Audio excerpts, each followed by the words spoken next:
Bon, hier je suis tombée sur la vidéo de Clara que vous connaissez certainement qui a présenté la mallette avec les souvenirs de naissance de sa fille Louison. Et en fait je me suis rendu compte que moi les souvenirs de naissance d'Alma, je les ai gardés évidemment, mais ils sont éparpillés entre sa commode, son armoire, enfin il y en a de partout, j'ai peur de perdre des trucs. Donc en fait on va trier ça ensemble. Par contre j'ai pas de jolie boîte, donc on va aller acheter ça ensemble. C'est parti. Alors première étape, le tri. Là, il y a vraiment de tout, que ce soit des souvenirs, des bonnets, enfin c'est du n'importe quoi. Là, par exemple, c'est son pyjama de naissance. Je sais pas si la boîte sera assez grande, mais là, j'ai sa robe de baptême. Et là, j'ai la robe de ses 1 an. Ça, c'est le body, enfin non, le gilet que j'avais acheté pour annoncer la grossesse à Thomas. Quand j'avais appris que j'étais enceinte. Trop nostalgique. Bon, là, c'est bien plus tard, mais on a ses premières chaussures de marche. Allez, on passe à l'armoire. Donc quand même j'avais fait une petite boîte comme ça, vous voyez, je m'en rappelais même plus, mais on peut pas tout mettre dedans parce que c'est petit, je l'avais eu en cadeau de naissance, on avait mis l'empreinte d'Alma. Et dedans du coup on a son petit bracelet, je sais, ah non on a 2 bracelets, ok, on a le bracelet de naissance, il y a écrit 29 jours, c'était son bracelet d'hospitalisation de la bronchiolite, je sais pas, c'est vraiment un très bon souvenir. Son premier bibi, évidemment, le test de naissance, le test de grossesse. Ah j'ai gardé aussi, peut-être ça va vous dégoûter, je sais pas si je vais couper ce moment, bref. Pour le cordon, le petit truc du cordon. Par contre, vous voyez là-dedans, il doit y avoir plein de trucs. Bon, je sors tout ça et je vous montre.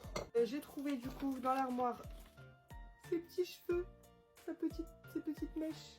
Ça, c'était mon, vous savez, pour faire des photos de grossesse. Oula! Et ce qui me fait rire, c'est que j'ai laissé le 41 dessus parce que pour celles qui ne le savent pas, j'ai accouché 3 jours après terme. La petite affiche Bienvenue au monde. Ça, c'est trop rigolo. C'est le journal du jour de sa naissance. C'est mon père qui l'a acheté. En fait, il avait fait pareil pour moi quand j'étais bébé. Donc moi, j'ai le journal du 15 septembre 1997. Et du coup, elle aura le journal du 6 octobre 2022. Les petits dragées de son baptême faits au crochet par sa mamie. Le bouchon de la bouteille, enfin c'est pas une bouteille, c'était un... quand c'est gros, là je sais plus comment ça s'appelle, de champagne.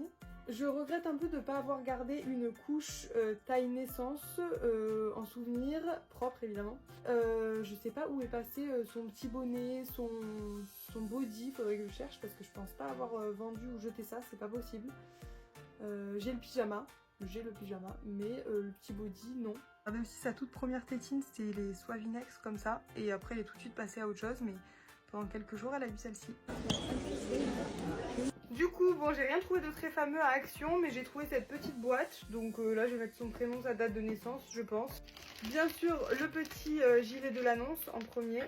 Son pyjama de naissance du coup, les 2 petites pancartes grossesse et bienvenue au monde. J'ai ajouté, j'aurais dû mettre en premier le journal. Là, il faudrait que je trouve un truc un peu plus cool pour les mettre les cheveux, mais bon en attendant c'est là-dedans.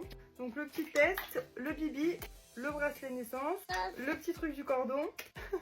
C'est la tétine de quand t'étais bébé. Une petite bougie souvenir de son baptême. Sa bougie des 1 an. Petit dragée, j'ajoute les petites photos souvenirs des événements, de la gender, du baptême, des 1 an et tout. Et je pense qu'on est pas mal. Est-ce que ça ferme? Oh voilà! Voilà! Et voilà, comme ça, là, sa petite boîte avec tous ses petits souvenirs. Des bisous.